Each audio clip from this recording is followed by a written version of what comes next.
ఎప్పుడు సహజంగా ఒక వ్యక్తి లేక దైవమైన తన గురించి తాను ఎలా వెల్లడి చేసుకోవడానికి ఇష్టపడతాడు అంటే, అవతల వారి వ్యవహార శైలిని బట్టి ఇలా మాట్లాడక తప్పని పరిస్థితి.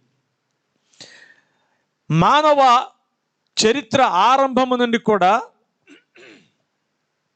ప్రజలు దేవుని దగ్గర నుండి సహాయం పొందుకుని, దేవుని దగ్గర నుండి మేలు పొందుకుని, ఆ మేలును మరిచిపోవడం అనేది మానవులకు పరిపాటిగా మారిపోయింది. అంతేకాదు, అలా మనుష్యులు మేలు పొందుకుని మరిచిపోయినప్పుడు దేవుడు మనస్సులో ఎంత బాధపడతాడో. అలాంటిది మరిచిపోవడంతో పాటుగా దేవుని శక్తిని, దేవుని బలాన్ని అనుమానించినప్పుడు, దేవుని బలాన్ని తక్కువగా అంచనా వేసినప్పుడు దేవుడు ఇంకెంత దుఃఖిస్తాడో, విచారిస్తాడో.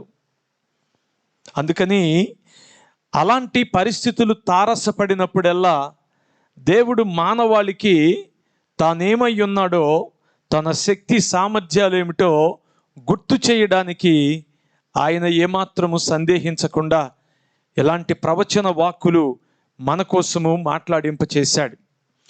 అనేక సార్లు మానవ జీవితంలో పాత నిబంధన గ్రంథములోనైనా క్రొత్త నిబంధన గ్రంథములోనైనా దేవుడు ఎంత శక్తిమంతుడు అన్న సంగతిని మరిచిపోయి ఆయన శక్తిని శంకించిన దాఖలాలు కోకొల్లలుగా బైబిల్లో మనకు కనబడతాయి. పాత నిబంధన గ్రంథములో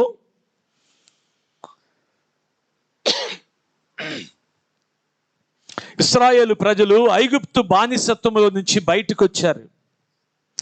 వారు దేవుణ్ణి వేడుకున్నారు, దేవా మమ్ములను ఈ బంధకాల్లో నుంచి విడిపించండి అని. దేవుడు వారి మొర విని మోషేను పంపించాడు. మోషే వెళ్ళి ఫరోతో మాట్లాడిన మీదట వారు బయటకు వచ్చి